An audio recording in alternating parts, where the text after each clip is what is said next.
動画をご覧の皆さん、こんにちは。北海道大学ハラスメント相談室です。この動画はハラスメントのない快適な環境の実現を目的として作成しました。ここではハラスメント相談室とは一体どんなところなのか、またハラスメント相談室ではどんなことができるのかお伝えします。それではまずはハラスメント相談室とはどのような場所なのか説明しましょう。ハラスメント相談室は、相談者からハラスメントの相談を受け、専門相談員の弁護士と心理師が力を合わせて、相談者が抱えている問題の改善に向けて援助を行うところです。ハラスメント相談室では、相談者の秘密を守り、ゆっくりと安心して話ができるように面談を行っています。まずはお電話やメールで予約をしてください。ハラスメント相談室へのアクセス方法はこちらです。次に、ハラスメント相談室ができることについてご紹介します。ハラスメント相談室が相談者の抱えている問題の改善に向けてできることは3つあります。助言、調整、調査要請です。この後1つずつご説明します。反対に、ハラスメント相談室ができないことも3つあります。1つ目はハラスメントの認定です。これは問題となる言動がハラスメントに当たるのか当たらないのか白黒つけることです。ハラスメントの認定はハラスメント対策室という別の組織が行います。2つ目は具体的な措置です。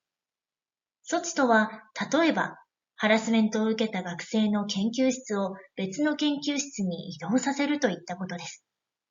こうした権限はハラスメント相談室ではなく、学生が所属する学部や学院が持っています。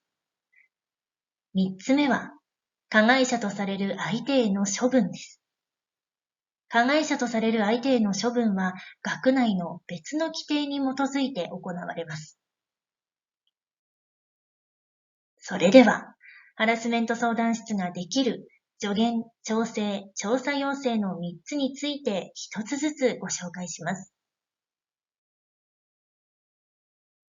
まず助言です。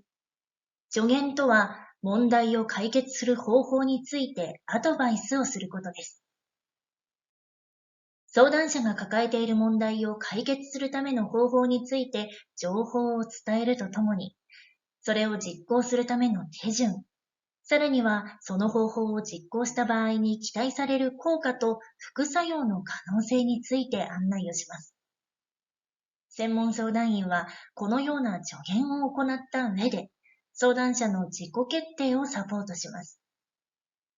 では、助言の具体例を見ていきましょう。ある女子学生は、研究室で先輩が性的な冗談、いわゆる下ネタを繰り返し言うといったセクシャルハラスメントの被害に遭い、ハラスメント相談室に来談しました。専門相談員は、事態を改善する一つの方策として、研究室の教員から先輩に対して注意指導をしてもらう方法をアドバイスしました。続いて、その方法を実現する手順として、一つ目に研究室の先生に本人から相談するという手順。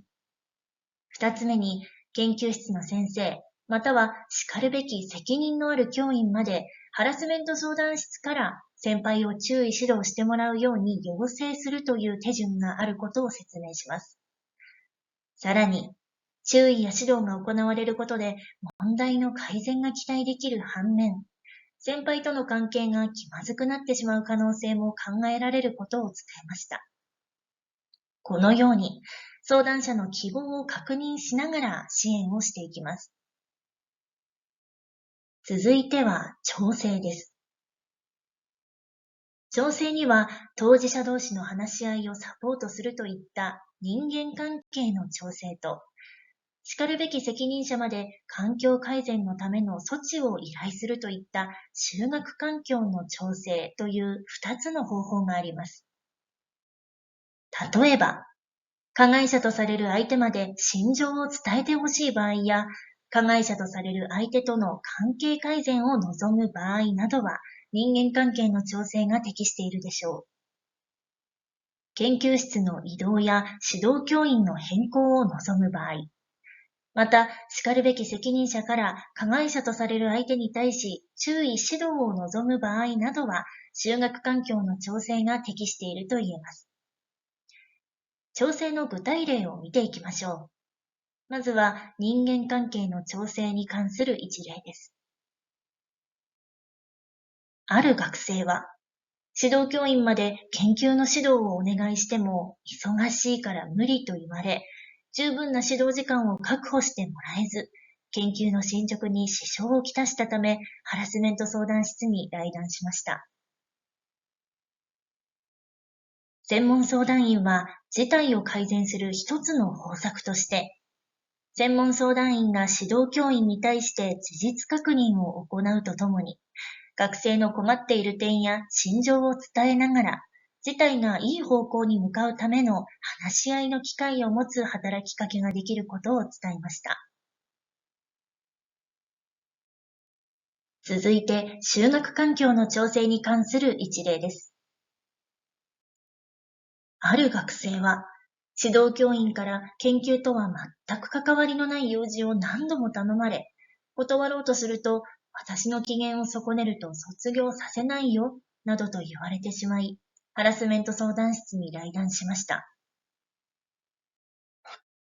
ハラスメント相談室で対応について協議した結果、所属する部局の責任者に対応を求める方法が適切であると判断し、学生まで提案をしました。学生の了承が得られたので、ハラスメント相談室から部局の責任者に対し、事実確認を行った上で、学生が安全な環境で就学に取り組める措置を取るよう依頼しました。その後、部局長から当該教員に対し厳重注意が行われました。最後は調査要請についてご紹介しましょう。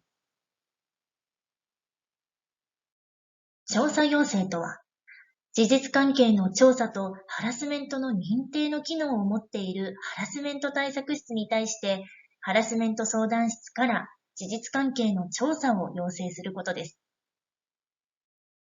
調査要請は相談者から相談を受けた後、ハラスメント相談室の会議で事案の内容や重大性などを総合的に考慮、判断して行います。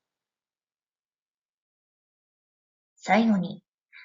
ハラスメント相談室は相談者が望んでいる解決方法を確認しながら、相談者の意思を尊重してサポートします。ご相談の内容が相談者の了承を得ることなく、ハラスメント相談室の外に出ることはありません。どうか安心してご相談ください。